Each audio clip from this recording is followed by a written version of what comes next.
Hi, my name is Sophie Tulane. Today is April 4th, and this is my reflection video for my English 101 course. I like to consider myself a creative writer. I love breaking down every emotional detail of a situation that I'm writing about so that the reader can feel as if they're watching from a third-party perspective and experiencing the moment with me. I'm definitely a hands-on learner, so it's easiest for me to write about real personal experiences. This course has taught me a lot about my own style, strengths, and weaknesses as a writer. My writing process involves me shutting off my phone, turning off my laptop and email notifications, and shutting myself in a room free of distractions so that I can immerse myself in my topic. I'm easily distracted and I have some ADD tendencies, but when I eliminate all of these distractions, constantly trying to divert my attention, I complete my work really well. Typically, I start off by researching the topic or paraphrasing the text that we are reading so that I can analyze the words in my own wording and make sure I understand them. Then I just start writing. I try to get all of my ideas out, let them flow, and revise it later. My strengths are writing with empathy, passion, and understanding. I feel like I'm easily able to write from many perspectives and various viewpoints. My weakness is probably organization. Most of the feedback on my essays was about organizing my ideas in a more efficient way. I often get really excited about an idea, I write about it, and then get excited about another idea until my paper has lots of good ideas that kind of trail off in different directions and don't always flow as well as they could. For my portfolio, I decided to feature Project 1, Project 2, and Project 4. I decided on Project 1 because it's a project that reflects who I am and a really special experience that occurred in my life. It talks about a person that's really important to me, and I feel like putting it on my portfolio helps give a better sense of who I am to the person viewing it. I believe my use of pathos is particularly intriguing in this project.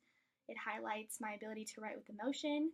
When revising this project, I analyzed the way my coach spoke to me further and thought about this critical moment in my high school track and field career.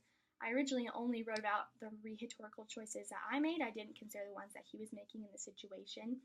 So when I revised it, I thought about, okay, what was my coach saying? What rhetorical choices was he making, and how did these impact me, encourage me, uplift me, and support me?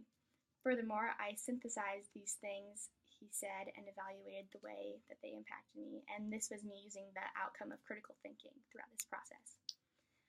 In Project 2, I largely focused on the outcome of rhetorical awareness.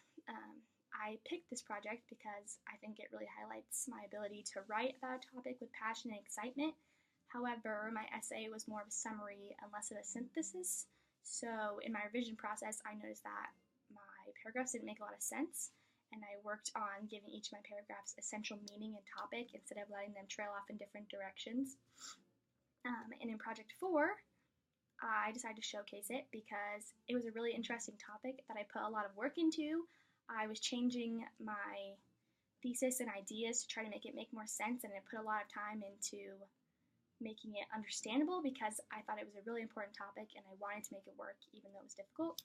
I use the composing process outcome for this project because it took a lot of narrowing, broadening, altering, and changing parts of my topic to make it easier for a reader to follow while still successfully discussing a really powerful and important topic. This required a lot of research, deleting entire paragraphs at a time, and patience on my part. I practiced developing flexible strategies for reading, drafting, revising, designing, and editing so that I would stay sane throughout the whole process. However, if I could start from the beginning, I would probably pick a different topic that I had an easier time writing about so I could have finished it in a shorter amount of time. This project was a really good and healthy challenge for me, but it was definitely a challenge. As a writer in the future, I'm going to work on my ability to focus in many different areas. Focusing with my papers, I want all my papers to have a central theme that shines through.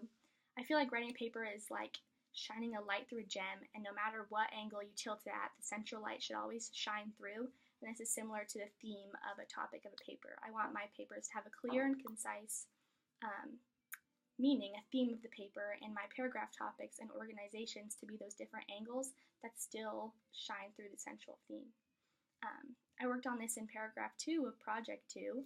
I originally started my paragraph about evidence saying, in part 1, Fish used the American Council of Trustees and Alumni to support his theory to undergraduate English success. without giving my reader any idea that my topic of that paragraph was how fish use evidence. I just started talking about the evidence. So I subsequently changed it to say, in part 1, Fish supplies the reader with evidence for his claim by drawing studies from credible sources, and then proceeded to talk about the American Council of Trustees. This allowed me to focus on a purpose and determine what information was necessary for the reader to read and understand.